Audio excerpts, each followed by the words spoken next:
right, hey, what's going on? We're here for another round of training. Wanted to show you some more individual documents, what they mean, and how to fill them out. So here, I'm just going to go to Forms tab here, and Zip Forms gives me an opportunity just to search for things. But I'm gonna do the amendments and addendums. So amendment to the purchase agreement. Notice there's list contract amendments too.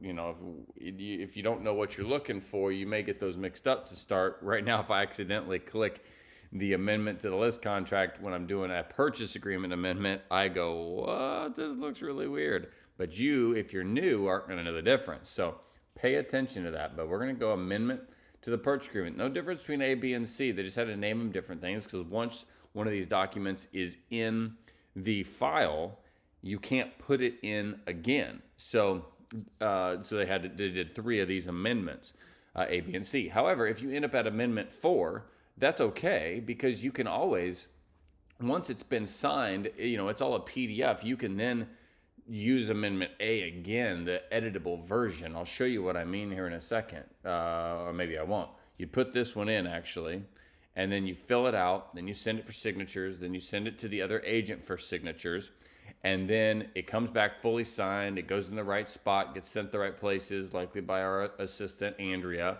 And then, oh no, we need amendment number 2. Well, great, go right back into Zips, find this amendment editable version, and just change it to amendment 2, change the information, change the date, and then rock and roll again. So there's lots of ways to get around running out of options here, but we're going to do amendment to the purchase agreement. And again, when I search for things, right, if I were to search amendment, look, you don't have what you need. So when you're searching, if you're searching on the internet, you got to know how to search well. On this, just start the process. Okay, amend. Okay, boom, purchase agreement. See, if I wrote purchase agreement or amendment, I would not pull up what I'm looking for, okay? So AM does the trick. It gives me a limited number of options, but it pulls up the right one. So here we go. Amendment to the purchase agreement. Here we are. So this is going to go in sequential order. So this is the first amendment, then it's 1. If it's the second amendment, it's 2. All right? If for some reason, well, we won't talk about that. You could do A, B, C, whatever, but we do 1, 2, 3, 4, 5, 6, all that. All right. You put the date you're writing it right here. So, whatever that means. That's today. Okay, so I'm going to click that. We're in Amendment 1. This amendment is attached and made part of a purchase agreement dated. You're going to go back and look at it and go, oh, well, the top left corner of the purchase agreement says the 15th. So there we go. Property, it's going to already be populated. But let's just, 2 West. There we go. 347 Carriage Court. I don't know if it auto-populates anything. 2 West Main Street. Greenwood. There you go. Do that. It populates. But these will already be populated because you're inside of your template or inside of your file, which already has all this information. So we got that. And then you're going to have these selections. You got da-da-da-da-da, and then you got this other changes. So we're going to look, but what I want you to see is an amendment. If I'm amending something, it means I'm changing it. So you're going to start seeing the time for making application for financing to complete the transaction or approval of mortgage assumption is extended to blank, right? So if we're going to do push back closing because our loan's not ready, you need to push back closing, which is going to be here, and you need to push back your time to get financing because clearly you didn't have enough time to get financing. So we're going to click that, and we're going to say, well, we were supposed to close tomorrow, but we can't. So now I'm going to say we're going to close on, 10 days. July, there it is. We're going to close 10 days from now, which is the 7th. So we're going to say, 8/7/2022. That gives me time to get my mortgage all the way to that date. And then time for closing the transaction is extended to 8/7/2022. I tend to put these as the same dates on these amendments. So that's an example of what I would use an amendment for. Oh, sorry, I clicked the wrong one. This is for application. That's the one I wanted. This is to obtain the final loan approval. Okay, my bad. So this is what it would look like if I'm changing closing, something like that. You could change the time the seller may retain possession of the property. You might change time for making responses to inspections. But this is not a request for extension. This is an agreement to extend, because occasionally you'll have this conversation, everybody just agrees, and y'all send this. That's fine. But remember, on the inspections, if you make there's a request for extension, which we will show you. It's a separate document. If you send that document, it doesn't matter if they agree or disagree. If they agree to it, then great, you don't need an amendment. If they don't agree to it, then they're not going to sign the amendment either. So if you've got plenty of time, you could always go, hey guys, we couldn't get the septic open, so we need another week. I'm going to send an amendment just to extend it for another week. And then you would click this one, and you would extend it to whatever, date you needed, another week, and whatever that date's going to be, okay? But this is not for hoping they give it to you. This is you guys agreed beforehand in some other form or fashion that, hey, yeah, this is going to work. And you just send the amendment instead of this request to extend, okay? But here's the thing. This amendment generally will go to the lender. And there's things you don't really need a lender to see. And I'm not sure extending inspection periods is something I want a lender to see. So I generally am going to send the extension because I just want to get it done on there. It's the right document, and I don't have to send it to the lender. Okay? So, but that is there. Time for delivering homeowner association. Remember, if you are just for inspections again, if you're using the predetermined extra time in the purchase agreement, then you don't even need this. You send a buyer inspection response and click the appropriate checkbox. So don't forget that. That's in a previous video. Time for delivering homeowners association docs. Let's say you can't get the docs to them in time. As a seller can't get them to the buyer in time. You also can all agree that they get a little bit more time, that sort of thing.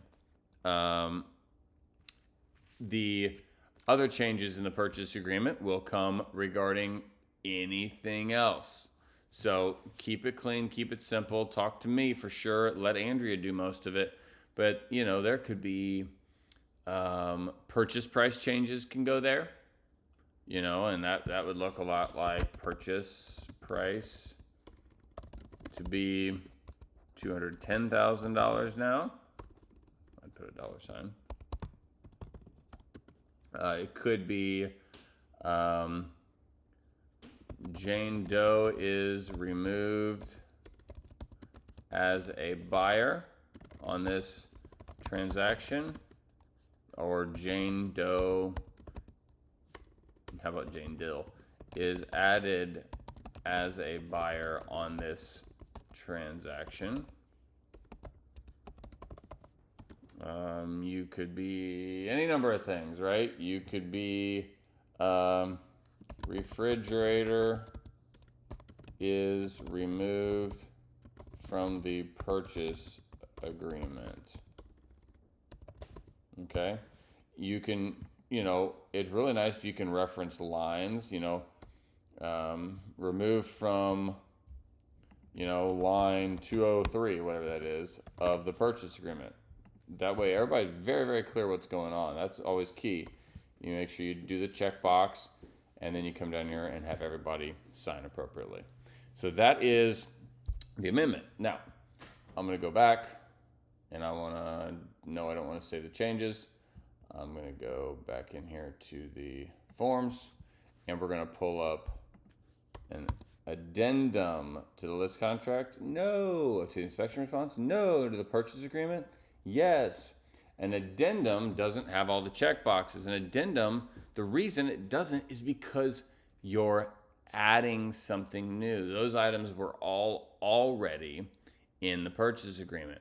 Is it a big deal, addendum or amendment? Not really, especially when you've got the other. Like, that's just a glorified further conditions, which does already exist in the purchase agreement.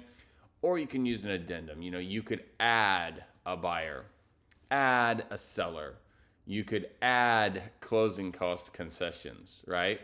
But even those, that's already in the purchase agreement. Basically, there's none in the purchase agreement, and you need to add 2,000. Do it on an amendment.